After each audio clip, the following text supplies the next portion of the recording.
Our diet has changed a lot over the past decades. 60% of our diet today consists out of ultra-processed foods.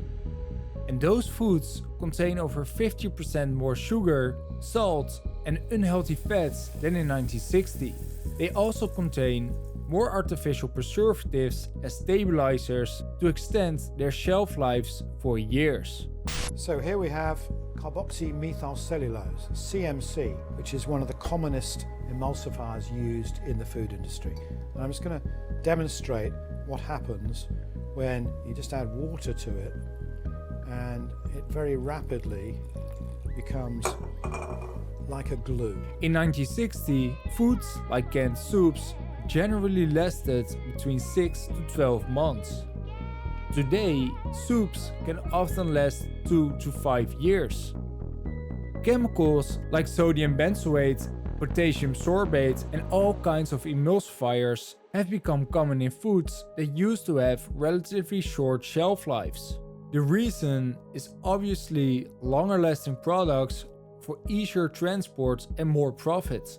But these additives are in many cases linked to health issues, including gut health disturbances and inflammation. So can it be that we're actually poisoning our bodies? In the last decade, the evidence has been slowly growing that ultra-processed food is harmful for us in ways we hadn't thought. Now, there's been a lot of debate around the world about ultra-processed foods, the consumer group which says they make up around 60% of our diets. So what exactly are they? First, let's clarify the difference between processed foods and ultra-processed foods.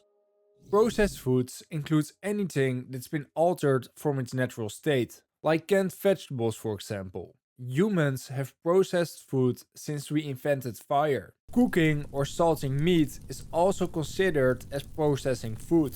The real danger lies in ultra-processed foods. From a higher risk of heart disease to cancer, mental health issues, and early death. Just some of the 32 health risks associated with ultra-processed food, according to a new report by the British Medical Journal that reviewed almost 10 million people. Unlike simply processed items like canned vegetables, ultra-processed foods go through multiple processing stages. And they contain ingredients rarely found in home kitchens, such as artificial flavors, artificial colors, preservatives, and emulsifiers, which are all designed to enhance flavor, shelf life, and appearance. The food industry uses around 60 different emulsifiers to enhance the appearance, texture, and shelf life of ultra-processed foods. Some are naturally occurring, others are chemically produced. These ultra-processed foods now make up over 50% of the calories intake in many Western diets. When we compare with other food types, ultra-processed foods have twice as much calories, 3 times as much free sugars, twice as much sodium, and much less protein, fiber, vitamins, and minerals. Take a look at the ingredient list on the back of chips. You're not just seeing salt and sugar. You're seeing a lineup of chemicals designed to maximize taste, shelf life, and even addictiveness. Absolutely, they're engineered to make us want more. Like, when's the last time you had 1 or 2 chips? One chips, right? You can't put them down. Studies show that ultra-processed foods are linked to some of our most serious health issues. Well, it seems like most signs of illness or even death come from what we eat. Burgers, pizza, you name it. And it's foods like that, called ultra-processed foods, that could be the new silent killer. According to a new study from doctors from the Florida Atlantic University's Schmidt College of Medicine, consuming foods like snacks, cereals, sodas, even certain types of red meat could in fact lower your life expectancy. Obesity, heart disease, diabetes, and even cancer. Artificial sweeteners have been linked with metabolic disorders, weight gain, and negative impact on gut health. 200 times sweeter than sugar, aspartame is used in everything from diet soda to yogurt, even chewable vitamins. Preservatives like BHA, BHT, and sodium nitrite have been linked to an increased risk of certain cancers. BHT is listed in the Hazardous Substance Databank, and the FDA's toxicity report says that evidence doesn't point to BHT being harmful in very small doses, But there are still existing uncertainties that require additional studies. So we really don't know the consequences of eating BHT in a lot of our common everyday foods. Trans fats, like partially hydrogenated oils used in processed foods and margarine, raise bad cholesterol and lower good cholesterol, increasing the risk of heart disease, stroke, and again, type 2 diabetes. What's the link between obesity and consumption of ultra-processed food in your research? We also found that higher consumption was associated with higher risk of obesity and type 2 diabetes as well. High fructose corn syrup, often used in soft drinks and processed foods, is closely associated with obesity, insulin resistance, and fatty liver disease. Some seed oils, especially those high in omega-6 fatty acids, cause inflammation in your muscles and body. And all of this is just the tip of the iceberg. Every year we consume more ultra-processed foods. Compared to the 1960s, processed foods today are often double or triple in calorie density, meaning that we're getting far more calories per meal. For example, in the 1950s, a standard serving of French fries at a major fast food chain was about 2.4 ounces or 68 grams and contained around 210 calories. Today, a large French fries at the same chain is 5.9 ounces or 168 grams and contains 510 calories. More than double the original calorie count. Earlier versions of the French fries were cooked in animal fats, but with the shift to vegetable oils high in omega-6 fatty acids, such as soybean or corn oil, the calorie density increased. And this is damaging our bodies. One study published by the National Institute of Health found that people who consume more ultra-processed foods have a 62% higher risk of mortality. But every year we consume more of it. Why? Well, because we're all addicted. In the late 20th century, scientists discovered that people have a specific level of sweetness, saltiness, and richness that they find most pleasurable in food. This knowledge led to the idea of bliss points. The best way I can do it is to give you an example. Do you drink coffee with the sugar or with milk? With milk. So if you add more and more milk, you like it more and more, up to a certain point where you like it the most. And then add a little bit more milk and you say, oh, it's too milky, and my gosh. And add a lot more milk and it's horrid. So it's Goldilocks. It's the middle, it's the best one. It's the level where you like that product the most. Foods that hit the bliss point can trigger the brain's reward system, releasing dopamine, a neurotransmitter associated with pleasure and satisfaction. If dopamine sounds familiar, that's because many addictive drugs, such as cocaine or heroin, also trigger the release of dopamine in a more extreme manner. We think, according to the best data at the moment, that around 14% of adults live with an addicted relationship to ultra-processed food products. And terrifyingly, we think it's about 12% in children. We also know the risk factors for that kind of addiction, they're the same, whether we're talking about cocaine, alcohol, tobacco, or ultra-processed food, stress, poverty, trauma. With regular consumption of ultra-processed foods, the brain can become less sensitive to dopamine release. This means individuals might need to consume more of these foods over time to achieve the same level of satisfaction. Similar to how drug users might need to increase their dosage to experience the same high. The invention of bliss points has made ultra-processed foods more addictive, leading people to consume more than they might would with less engineered foods. And while ultra-processed foods aren't addictive in the same way drugs are, people can experience withdrawal-like symptoms when they cut back on highly processed foods. Our health alert, quitting junk food could have the same withdrawal effects as giving up drugs. That's according to a new University of Michigan study. I've tried eating only natural foods for an entire month. After only a couple of days, I got irritated and got immense craving.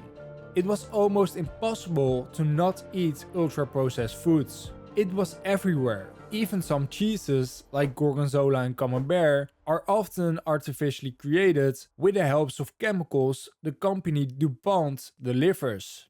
Yes, DuPont, the company that also creates Kevlar. You're gonna be fine, baby doll.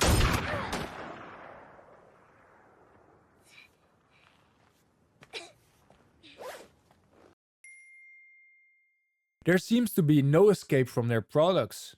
In the 1960s, the average intake of ultra-processed foods made up about 15% of our daily intake. By the 1970s, it was about 20%, and now it is more than 60%. I can understand why.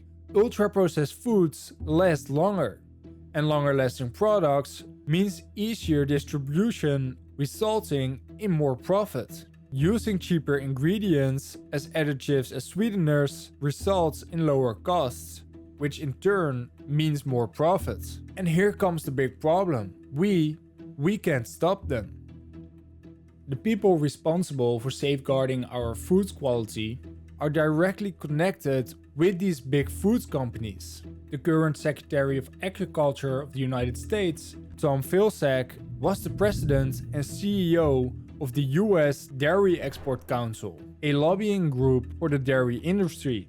As Secretary of Agriculture, he advocated for expanding dairy exports and deregulating dairy production, aligning with the interests of big dairy corporations. Talk about a conflict of interest. And this is but one example. It's happening worldwide. So 95% of the people that sit on the U.S. Dietary Guidelines panel today, for this next one when they're going to come up for 2025 guidelines, all have financial ties to processed food companies. Politicians don't make decisions in favor of their citizens, but instead choose to favor the big conglomerates. In many countries, especially the United States, government subsidies support the production of crops like corn, soy, and wheat, which are all used as cheap ingredients in ultra-processed foods. These subsidies keep the cost of ultra-processed foods low, but they do not extend to most foods like fruits, vegetables, and other whole foods, making them in turn more expensive. The more ultra-processed foods are consumed, the higher the price of fresh and healthy produce becomes. Fresh produce and whole foods are more likely to waste due to spoilage, which drives up the price to compensate for losses. Eating more ultra-processed foods means we consume less fresh produce, leading to a higher spoilage, which in turn leads to a higher price of fresh produce. It's a downward spiral. So what can we do? First of all, we can minimize how much ultra-processed foods we eat. We really haven't eaten much more, but we've eaten so much more ultra-processed food. In fact, right now the U.S. diet is close to 70% ultra-processed, which you think about, that's like crazy. Then there are certain food additives that are proven to be a risk to your health. Potassium bromate is linked to kidney and thyroid cancer. It's already banned in Europe. From baguettes to focaccia, Europe is famous for its bread, but one ingredient is missing. Potassium bromate is a suspected carcinogen that's banned for human consumption in Europe as well as China and India, but legal in the US. But it's still used in the United States. 1,000 of those chemicals on the market in the US today. You compare that to Europe that does not have a similar approval protocol, they have less than 400. Monosodium glutamate, often used to enhance flavor in products like soups and snacks, is recognized as safe by the FDA. Still, some people experience sensitivity to it with symptoms including headaches, sweating, and chest pain. So I personally wouldn't trust it. It's important that you do your own research and decide what is most important for you. Well, a warning tonight about a silent killer that's probably in your kitchen cabinets right now. That's right. Researchers say ultra-processed foods, you know, the ones with a laundry list full of additives, are the culprit. Fox 5's Richard G. Kovis has more on what's lurking behind those nutrition labels. Like I mentioned earlier, there are a lot of people in the government that might have conflicting priorities, and your health might not be in their best interest. What do you think needs to change from a systemic level, whether it's legislative? Should we ban lobbying from food groups? Should it be changing the subsidies? What is like, where do we get the biggest bang for our buck? We have to take money out of politics. Number one, you want to change the food system, you've got to overturn Citizens United, the Supreme Court decision that allowed unlimited corporate money in politics. You have to put you have to have a level playing field so that poor people can run for office, and there can be people who run for office who are actually interested in public health rather than corporate health. That's just for starters. According to the American Cancer Society, the overall cancer rate has increased by 36% over the last decades. One of the reasons for this increase is changes in lifestyle, such as diet. I'm getting more and more emails from young people in their 30s, late 20s, 30s, early 40s, like with colon cancer, breast cancer, and all these kinds of things. But look at our diet and lifestyle situation today. Those things that I'm talking about, lack of exercise, a lot of stress, poor sleep, bad food, all of this kind of stuff impacting parts of our bodies. So what do we do about it, though? Know about it. And then what do we do? So I know now. That's personal choice. I'm not here to take pieces and jelly donuts off the market, for sure. Of course, it's not solely because of ultra-processed foods. The increase in cancer cases is also partially due to an aging population. Cancer is more common in older adults, and as life expectancy increases, the number of cancer cases naturally rises. However, the nutritional quality of our diets has declined significantly.